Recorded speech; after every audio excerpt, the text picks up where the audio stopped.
நம்மளுக்கு வந்து என்ன பார்க்க போகிறோம் அப்படின்னா, நம்மளுக்கு கமெண்ட்ஸில் வந்து அடுத்த லெவலில் வந்து அதிகமான கமெண்ட்ஸ் வந்தது இந்த கொஸ்டினை பற்றி தான். அதாவது என்னென்னா, போலீஸ் எக்ஸாமுக்கு இந்த கனியன் புக்கு படிக்கலாமா அப்படின்னு சொல்லி தான் நிறைய பேர் கேட்டிருக்கீங்க. என்னை பொறுத்தவரைக்கும் நான் இன்றைக்கி சொல்லக்கூடிய ஒரு முக்கியமான விஷயம் என்ன அப்படின்னா, எந்த எக்ஸாமாக இருந்தாலும் சரி, நீங்கள் எழுத போகிறது வந்து எந்த எக்ஸாமாக இருந்தாலும் சரி, அந்த எக்ஸாமோட சிலபஸ் நீங்கள் கையில் வச்சுக்கணும். அதற்கு அடுத்து வந்து அந்த சிலபஸில் இருக்கக்கூடிய பாடங்கள்லாம் எங்கெங்கே இருக்குது அப்படிங்கிறத நீங்கள் மெட்டீரியலை கலெக்ட் பண்ணணும். அந்த மெட்டீரியலாம் கலெக்ட் பண்ணிட்டு அதுக்கப்புறம் நீங்கள் படிக்க ஆரம்பிக்கணும். இப்படி படிக்கும்போது மட்டும்தான் உங்களால் வந்து ஒரு ஃபுல்லாக வந்து முழுமையாக வந்து உங்களால் வந்து எக்ஸாமுக்கு வந்து ப்ரிப்பேர் ஆக முடியும். அதை விட்டுட்டு ஏதாவது ஒரு மெட்டீரியலோ ஏதாவது ஒன்று வாங்கி படிக்கும்போது வந்து உங்களுக்கு வந்து அது கொஞ்சம் அது வந்து சிரமம் தான். அதாவது வந்து ஃபுல் போர்ஷன் உங்களால் கவர் பண்ண முடியாது. அதே சமயம் தேவையில்லாத பாடங்களையும் நீங்கள் படிச்சுட்டு இருப்பீங்க. ஆனால் இந்த கனியன் புக்கை பொறுத்தவரையும் இந்த தடவை எப்படி கொடுத்துருக்காங்க அப்படின்னா, நான் பார்த்த வரைக்கும் அவங்க என்றைக்குமே மேக்ஸுக்கு வந்து ரொம்ப எக்ஸ்பர்ட்டாக இருப்பாங்க. மேக்ஸில் வந்து அவங்க கொடுக்குற மெத்தட் வந்து ரொம்ப ஈஸியாக இருக்கும். முதல்ல எக்ஸாம் எழுதுகிறவங்க இல்லை மேக்ஸ் அதிகம் லைக் பண்ணாதவங்களுக்கு கூட அந்த மேக்ஸ் வந்து ரொம்ப ஈஸியாக இருக்கும். அந்த மெத்தடாலஜிலாம் அவங்க நிறையா கண்டுபிடிச்சி போட்டிருப்பாங்க. அதே சமயம் இந்த தடவை போட்டிருக்க புக்கு வந்து கொஞ்சம் அது பெரிய புக்காக தெரியுது. நான் பார்த்த வரைக்குமே அது எப்படி இருக்குது அப்படின்னா, 10th 9th எல்லா சப்ஜெக்ட்டும் எல்லா சிலபஸ்லேயும் எல்லா இதையும் கவர் பண்ணியிருக்காங்க. டாபிக் எல்லாமே கவர் பண்ணியிருக்காங்க. சிலபஸ் ஓரியன்டாக தான் கவர் பண்ணியிருக்காங்க. இப்போ லாஸ்ட் டைம், அதாவது வந்து இது வரைக்கும் நான் வந்து படிக்கலாம் ஆரம்பிக்கல, இப்போ தான் நான் படிக்க போகிறேன் அப்படிங்கிற ஸ்டேஜில் இருக்கக்கூடியவங்களுக்கு அந்த புக்கு ரொம்பவே யூஸ்ஃபுல்லாக இருக்கும். எப்படி யூஸ்ஃபுல்லாக இருக்கும் அப்படின்னா, அவங்க வந்து இன்னும் ஒரு மாதம் 1.5 மாதத்தில் வந்து எக்ஸாம் வந்துடும்.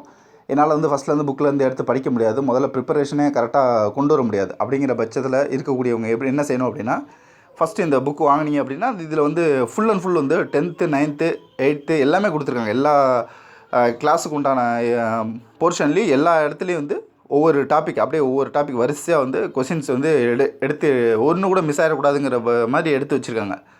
நீங்கள் படிக்கும்போது ஃபஸ்ட்டு வந்து இதில் இருக்கக்கூடிய 10th சிலபஸை 10th Tamil, science, social science, 10th maths, இது எல்லாத்தையும் நீங்கள் ஃபுல்லாக படிச்சுக்கங்க. இதை படித்து முடிச்சுட்டு அதற்கு அடுத்து வந்து 9th 8th அந்த மாதிரி வாங்க. அந்த மாதிரி வரவே தேவையில்லை என்னை பொறுத்தவரையும். ஏன்னா இவங்க வந்து போலீஸ் எக்ஸாம் பொறுத்தவரையிலையும் வந்து 10th எக்ஸாம் பேஸ் பண்ணி மட்டும்தான் அந்த கொஸ்டின்ஸ் இருக்கும். ஒரு கொஸ்டின் கூட வெளியிலேருந்து இருக்காது. எனக்கு தெரிஞ்ச வரைக்கும் நான் போன வருஷம் கொஸ்டின் பார்த்த வரைக்குமே வந்து 10th மட்டும்தான் கொஸ்டின்ஸ் இருக்கும். ஸோ நீங்கள் படிக்கிற மாதிரி இருந்துச்சு அப்படின்னா அந்த கனியன் புக்கு வாங்கி அதில் வந்து நீங்கள் வந்து ஃபுல் அண்ட் ஃபுல் வந்து 10th புக்கு ஃபஸ்ட்டு 10th கிளாஸுக்கு உண்டான சாப்டரை ஃபஸ்ட்டு கவர் பண்ணுங்கள். அதற்கு அடுத்து வந்து 9th 8th போங்க. அதே மாதிரி மேக்ஸ் அவங்க சூப்பராக கொடுத்துருப்பாங்க. நான் பார்த்த வரைக்கும் நிறைய வந்து மேக்ஸில் வந்து ரொம்ப எக்ஸ்பர்ட்டாக இருப்பாங்க. எப்படின்னா ஃபஸ்ட்டு இந்த கணக்கெலாம் நம்மளாலே போட முடியாது, ரொம்ப கஷ்டமாக இருக்கும் அப்படின்னு நினைக்கக்கூடிய ஆட்கள் கூட அந்த கைடு வாங்கி நான் ப்ரிப்பேர் பண்ணேன், எனக்கு ஈஸியாக இருந்துச்சுன்னு சொல்லியிருக்காங்க நிறைய பேர். ஸோ மேக்ஸுக்கு வந்து ரொம்ப நல்லாயிருக்கும்.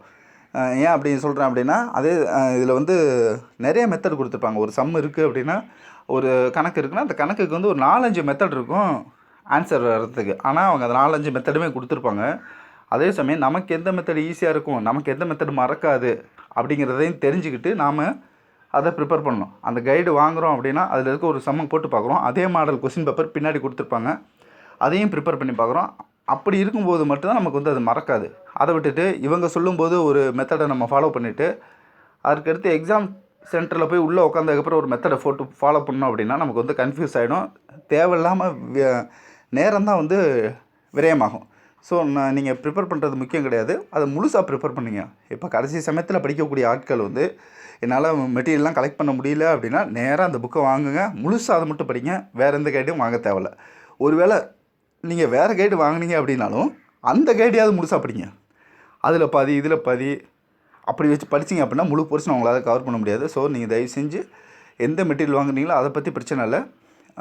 அதில் வந்து முழுசாக உங்களோட திறமையை, உங்களோட நேரத்தை முழுமையாக பயன்படுத்தி நீங்கள் அந்த மெட்டீரியலை ஃபுல்லாக கவர் பண்ணீங்க அப்படின்னாலே இந்த போலீஸ் எக்ஸாமை பொறுத்தவரையிலையும் வந்து நீங்கள் ஃபுல்லாக வந்து எக்ஸாம் நல்லா பாஸ் பண்ணிடலாம். அதே சமயம் இது ப்ரைஸ் வந்து 750 சொல்கிறாங்கன்னு நினைக்கிறேன், 750 வரைக்கும் வருதுன்னு நினைக்கிறேன். அதுவும் கேட்டிருந்தார் ஒருத்தர் கமெண்ட்ஸில். உங்களுக்கு வேறு ஏதாவது டவுட்ஸ் இருந்துச்சு அப்படின்னா கமெண்ட்ஸில் சொல்லுங்கள். நன்றி.